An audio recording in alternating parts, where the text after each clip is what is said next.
देखिए, फ्री का बाँटेंगे तो हर कोई प्रसाद तो लेने आएगा ही आएगा, चाहे कोई भी हो। लेकिन दिल से सब लोग ये चाहते हैं कि बदलाव होना चाहिए। बहुत बड़ा दुर्भाग्य है कि पूरे केंद्र में बीजेपी की सरकार है, मध्य प्रदेश में शिवराज की सरकार है। हाँ, सरकार में बदलाव होना चाहिए और सरकार जो काम कर रही भ्रष्टाचारी और एकदम लूट-माट मचाए हुए है। यहाँ पे कुछ योजनाएं आई थी महिलाओं की लाडली योजना, क्या है वो योजना, के उसका लाभ मिल रहा है?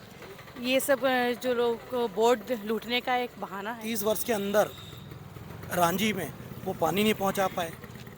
बिलेहरी, तिलेहरी, चैतन्य सिटी, पिंक सिटी उधर पानी नहीं पहुंचा जो पाए। भाजपा के ही जो कार्यकर्ता हैं, वही कुछ ऐसे मतलब क्या बोलते हैं बिज़नेस करते हैं, जो नहीं करना चाहिए। वो वहाँ करते हैं और उन पे अशोक रोहानी जी की पूरी शय दी गई है उसको वहाँ पे। जब जनता साथ छोड़ देती है तो मंत्री, प्रधानमंत्री भी उतर आएंगे तो जनता उनका साथ नहीं सबसे देगी। पहले तो ये क्या करते हैं, ईडी जांच करवाते हैं 1 महीने पहले से ही। आज सरकार बननी है तो 4 दिन पहले उनके घर में जांच करवा दी जाए। व्यापम जो घोटाला हुआ था, जैसे सरकार बदली उनको सताने लगा कि जाने वाले हैं पटवारी घोटाला ला दिए। निश्चित तौर पे ही इस बार कांग्रेस आ रही है कि कैंट में और विकास इस बार कैंट विधानसभा में युवाओं से लेके बुजुर्ग तक बदलाव चाह रहा है। साथियों, बहुत बहुत स्वागत है खोज खबरिया में। इस वक्त हम मध्य प्रदेश के जबलपुर के कैंट विधानसभा क्षेत्र में हैं और यहाँ का चुनाव जानने के लिए हम यूपी से जबलपुर मध्य प्रदेश का सफ़र करके आए हैं। कुछ लोग हमारे साथ मौजूद हैं, उनसे जानने की कोशिश करेंगे कि इस वक्त जबलपुर में क्या चुनाव का माहौल है।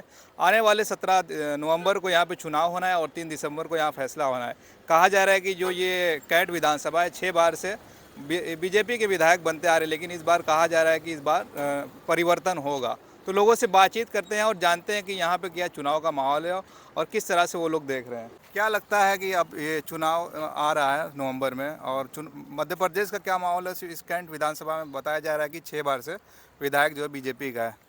इस विधानसभा में 30 वर्षों से एक ही परिवार का कब्जा है और यहाँ कई मुद्दे हैं। जैसे युवा चाहता है एक अपने विधायक से कि एक अच्छा रोजगार मिले, एक अच्छी शिक्षा मिले और भयमुक्त एक वातावरण रहे, परंतु यहाँ तीनों काम नहीं है। यहाँ गुंडागर्दी है, यहाँ शिक्षा के लिए इतने बड़े बड़े यूनिवर्सिटी खोले कांग्रेस के शासन में, आरडीवीवी, विटनरी, परंतु उसके आज तक जब से ये विधायक बने एक भी भर्ती प्रक्रिया नहीं आई है। ये तो युवाओं की बात हो गई। और रही विकास की बात, आप देखिए वहाँ पर हॉस्पिटल हमारे कैंटोनमेंट क्षेत्र में 12 साल हमारे प्रत्याशी अभिषेक चौक से चिंटू जी उपाध्यक्ष थे। आप जाके देखिए जे वाले हॉस्पिटल हमारे कैंटोनमेंट के, और जाके देखिए रांझी के हॉस्पिटल जहाँ 30 सालों से उनके परिवार का कब्जा है। और वहाँ देखिए वहाँ ऐसी स्थिति है कि लोगों को बेड नहीं मिल रहे हैं, लोगों को डॉक्टर नहीं मिल रहे हैं, वहाँ तक लोगों को मामूली इलाज कराने के लिए भी बड़े बड़े हॉस्पिटल जाना पड़ता। पर हमारे शानदार हॉस्पिटल में आप जाइए, चाहे किसी प्रकार का इलाज कराना हो, पर आपको एक भी खामियां निकालने के लिए आपको ढूंढना पड़ेगा। तो कह रहे हैं कि 18 साल शिवराज सिंह ने यहाँ पे चुनाव मतलब यहाँ पे रहे हैं और आप बता रहे हैं कोई काम ही नहीं हुआ है। 18 वर्षों में आपको फिर बता रहा हूँ, कैंट क्षेत्र के 2 विभाग हैं, मतलब 2 भागों में बटा है। एक है रांझी, एक है सदर क्षेत्र। आप सदर क्षेत्र में खड़े, अभी आप सदर क्षेत्र में देखेंगे कितना विकास हुआ, मतलब कहीं गंदगी नहीं दिखेगी आपको, रोड इतनी शानदार दिखेगी और रोड इतनी बड़ी हैं। यहाँ पर लाइटों की व्यवस्था बहुत शानदार है। आप रात को आइए, घूमिए, सदर के गार्डन देखिए और हॉस्पिटल देखिए, स्कूल देखिए। और अब स्कूल में यहाँ पर ऐसी स्थिति रहती है, यहाँ से दूर दूर से, मतलब एक जो हमारे विधानसभा से नहीं, पूरी चारों 8 जितने लोग हैं यहाँ पर पढ़ना चाहते हैं और ऑनलाइन एडमिशन लेते हो। और जिस दिन खुलता है ऑनलाइन एडमिशन, उसके 2-4 दिन 10 दिन में फुल हो जाता है। ये स्थिति हमारे 12 वर्षों के काम की है। ये जनता से आप पूछिएगा कि अभिषेक चौक से कौन है, तो वो एक नाम बोलेंगे, विकास विकास विकास। क्या नाम है आपका? राहुल रजक नाम है हमारा। क्या लगता है इनकी बातों से आप सहमत हैं जो ये कह रहे हैं आप? बिल्कुल सहमत है। सबसे पहले तो बहुत बड़ा दुर्भाग्य है कि पूरे केंद्र में बीजेपी की सरकार है, मध्य प्रदेश में शिवराज की सरकार है। और सबसे बड़ा दुर्भाग्य का ये है कि कैंट विधानसभा में 30 वर्षों से अशोक रोहाणी जी यहाँ पर विधायक हैं, 20 साल से यहाँ पर भाजपा का सांसद है और अभी हाल ही में नगर निगम अध्यक्ष भी बीजेपी का है। उसके बाद भी कैंट विधानसभा की जो दुर्दशा है आज भी बहुत पिछले वर्गों में गिनती आ रही है।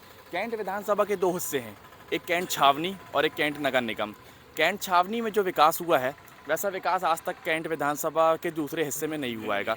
आज भी जो कैंट विधानसभा नगर निगम में कुछ मानेगांव हो गया, कजरवाड़ा हो गया, दुर्गा नगर हो गया, आज भी वहाँ पर पानी की बहुत बड़ी समस्या है।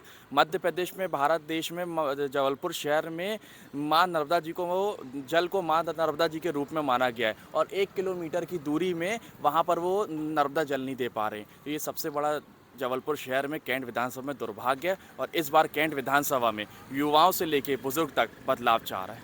क्या आप भी बदलाव चाहते हैं इस सरकार में?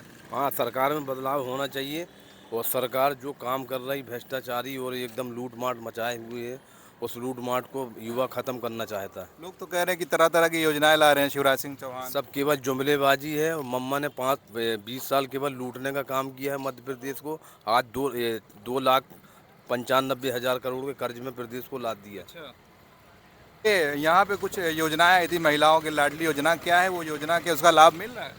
ये सब जो लोग को वोट लूटने का एक बहाना है कि लोगों को मतलब पैसों के माध्यम से अभी से खरीदना स्टार्ट कर दिया गया है, जिससे कि उनको मतलब वोट बैंक उनका बढ़ सके।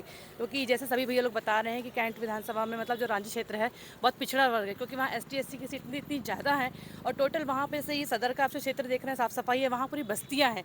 उस बस्तियों में बाजू में नाली बह रही है, उस नाली के बाजू में व्यक्ति रह रहा है और उसको इतना नाकारा बना दिया गया है चीज़ें सामान दे दे के कि वो अपने घर से निकल के काम नहीं करना चाहता। वो सिर्फ चाहता है कि जो उसको फ्री का राशन, फ्री का खाना, फ्री का सामान मिल रहा है, वो उसी में उसका जीवन मतलब उसका बीत जाएगा।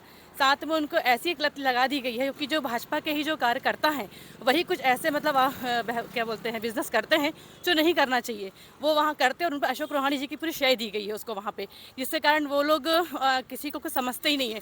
दूसरों के घर में कब्जा करना, ब्याजी पैसे चलाना, साथ में ये जो जेवर वगैरह का जो होता है सारी चीज़ें करना, और यहाँ तक कि इवेंट उसमें मैं भी खुद गुजरी हुई हूँ क्योंकि मैंने खुद वहाँ से चुनाव लड़ा था। तो जहाँ जहाँ हम जाते थे वहाँ पे जो मंडल अध्यक्ष दामोदर सोनी थे, उनकी गुंडागर्दी ज़रूरत से ज़्यादा थी वहाँ पे, मतलब इतनी ज़्यादा थी कि वो लोगों की अगर दूध वाला भैया हमारे साथ में है तो उसकी गाड़ी छीन लेना, उसको डब्बे मतलब वो कर देना, छीन लेना उनसे कि वो हमारा काम ना कर सकें, घर जा के लोगों को दम देना। यहाँ तक इवन जो हमारे पड़ोसी हैं उनसे बस ये तक बोल देना कि अगर आप हमें वोट नहीं देंगे हमारे अशोक रोहानी को तो आपका आवास योजना का आधा पैसा जो आया हुआ है वो आधा पैसा रुक जाएगा और आपके आने वाले समय पैसा आएगा नहीं, मतलब इस टाइप की वहाँ पे दी जाती है। महिलाओं के लिए बहुत कहा जा रहा है कि सरकार ने क्या कुछ किया है कि नहीं किया है? देखिए, फ्री का बांटेंगे तो हर कोई प्रसाद तो लेने आएगा ही आएगा, चाहे कोई भी हो, लेकिन दिल से सब लोग ये चाहते हैं कि बदलाव होना चाहिए, इसलिए होना जैन चाहिए। में एक मामला आया था, एक बच्ची के मामला जो आया था वो बड़ा जी। चर्चे में था यहाँ पे। जी, अब उसके बारे में ना पूछते हुए आप मेरे से यहाँ के बारे में पूछे तो मैं आपको ज़्यादा बता सकती हूँ। नहीं, और भी लोग हैं हमारे साथ। क्या नाम है आपका? पवन करोजिया। क्या लगता है, लोग तो दिख रहा है कि एकदम बीजेपी के नाराज हैं और परिवर्तन चाह रहे हैं। सबसे पहले तो जबलपुर संस्कार धानी में मैं आपका स्वागत करता हूँ। अब बात रही चुनाव की, 30 वर्ष हो गए हैं, उस 30 वर्ष में एक ही परिवार इधर पे लगातार शासन कर रहा है। अगर वो विकास की बात करते हैं तो विकास के नाम पे वो शून्य है। 30 वर्ष के अंदर रांची में वो पानी नहीं पहुंचा पाए, बिलेहरी, तिलेहरी, चैतन्य सिटी, पिंक सिटी उधर पानी नहीं पहुंचा पाए। तिलेहरी की जो कॉलोनियाँ हैं वहाँ लगातार पानी भर रहेगा बरसात के समय पर। नगर निगम समस्या जस की तरह से कोई कुछ नहीं निकल रहा एक्चुअली में क्या होता है, ये जैसे ही चुनाव आते हैं 5 वर्ष होते हैं तो ये रोड बनाना चालू कर देते हैंगे, पैसा बांटना चालू कर देते हैंगे और साड़ी कम्बल के दम पर ये चुनाव लेना चाहते हैंगे। तो जनता इस बार मूड बना चुकी है बदलाव का, निश्चित तौर पे इस बार बदलाव होगा और कैंट से हमें लगता है कि इस बार कांग्रेस का विधायक बनेगा। और निश्चित रूप में जैसा कैंटोनमेंट एरिया में हम विकास देख रहे हैं, इधर आप अच्छे स्कूल देख लीजिए, अच्छी सड़कें देख लीजिए, हर जगह लाइट मिलेगी, शानदार गार्डन है। इधर के जो कैंटोनमेंट बोर्ड में जो लगातार 12 वर्ष तक कैंट के उपाध्यक्ष रहे अभिषेक चिंटू चौकसे के द्वारा लगातार विकास कार्य किए गए हैं। तो मुझे लगता है इस बार कांग्रेस पार्टी ने उनको मौका दिया है और निश्चित तौर पे ही इस बार कांग्रेस आ रही है कि कैंट में और विकास भी होगा। अच्छा, हम आपसे आखिरी सवाल ये करना चाहेंगे कि बीजेपी जो है मध्य प्रदेश में बड़े बड़े मंत्री और सांसदों को उतार रही है, क्या लग रहा है, उनका मतलब डर सता रहा है या चुनाव उनके लिए बहुत ज़रूरी है? जब जनता साथ छोड़ देती है तो मंत्री, प्रधानमंत्री भी उतर आएंगे तो जनता उनका साथ नहीं देगी, क्योंकि जनता देख ली उनको 18 सालों में और हमारी 18 महीने की सरकार में कि हमने जो विधवा पेंशन है 600 रुपये करी, 250 रुपये में क्या 250 रुपये थी। हमने किसानों को कर्ज माफ़ किया, हमारी जो स्कॉलरशिप आती थी छात्रवृत्ति वो हमने ऐसी सुविधा करी कि वो महीनों में डिवाइड कर दी उसको, परंतु ऐसी शिवराज से थे जो सालों उनकी छात्रवृत्ति बच्चों की रुकी रहती थी। यहाँ पर व्यापम था, व्यापम जो घोटाला हुआ था, जैसे सरकार बदली उनको सताने लगा कि जाने वाले हैं, पटवारी घोटाला ला दिए। उनने ऐसे बच्चों को पटवारी में भर्ती करा दिए जिनको समान ज्ञान नहीं है, जिनको मालूम नहीं है ज़िले में कितने, प्रदेश में कितने ज़िले हैं, ऐसे लोगों की भर्ती करा दी। शिवराज को ये डर है, इसलिए उनने ये महिलाओं के लिए एक उपहार नहीं बोलूँगा मैं, ये डर है, क्योंकि जैसे यदि शिवराज हमारे कमलनाथ जी आएंगे, 1500 रुपये हर महिला को उसका नारी सम्मान किया जाएगा, तो उनको मालूम था कि हम यदि कोई ऐसी योजना नहीं निकालेंगे तो हमारी सरकार जो 10-20 सीटें आने वाली हैं वो अपनी लाज कैसे बचाएंगे। केवल ये एक जनता को लुभाने का एक मामूली सा उपहार था, परंतु मैं जानता हूँ इस प्रदेश की महिला एवं छात्र एवं छात्राएं इनके लुभान में नहीं आएंगे। अच्छा, आखिरी सवाल एक आपसे भी रहेगा। सवाल ये भी है कि बीजेपी खेमे में बात उड़ रही है कि सरकार किसी की बने, लेकिन बनेगी फिर बीजेपी की, पिछली बार की तरह। अब झूठ फरेब और ख़रीदने की सरकार तो इस देश में प्रजातंत्र है, लोकतंत्र है, हर कोई बना सकता है, लेकिन इस बार जो पिछले बार हुआ, इस बार मध्य प्रदेश की जनता जान गई है, पहचान गई है कि अगर 1000 आप महिलाओं को दे रहे हो। नहीं, जनता जान गई, लेकिन बिकने वाले विधायक होते हैं ना, जो पार्टी बदल के चले जाते हैं। अब जो विधायक हैं, अब जो उनके खरीद और फिरोद की जो राजनीति रहती है कि अगर सबसे पहले तो ये क्या करते हैं, ईडी जांच करवाते हैं 1 महीने पहले से ही। आज सरकार बननी है तो 4 दिन पहले उनके घर में जांच करवा दी जाए। आज सरकार, और उनके पास जब कुछ नहीं भी निकलता तो फिर सामने वाले के पास, चाहे वो बीजेपी का हो चाहे वो आम आदमी का हो, लेकिन जो कांग्रेस का जो भी विधायक है और जो भी सांसद है और जो भी कार्यकर्ता है वो कर्मठ इन बड़ी संस्थाओं का गलत इस्तेमाल करके बीजेपी जो है सरकार बनाती है। बस यही उनका काम है, क्योंकि जनता उनको नहीं चाह रही, तो उनका ये कहना है कि कुछ भी समीकरण बना के हमें मध्य प्रदेश में कब्जा करके रखना है और मध्य प्रदेश को बर्बाद करना और मध्य प्रदेश को कर्जे में लेके आना है, जो आज तक बदला जा रहा है। चलिए, बहुत शुक्रिया। ये थी मध्य प्रदेश जबलपुर कैंट विधानसभा क्षेत्र की जनता हमारे साथ। इन्होंने कई बातों पर अपनी बातें रखी।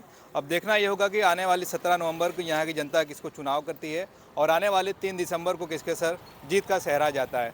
बहुत बहुत शुक्रिया। आप देख रहे थे खोज खबरिया।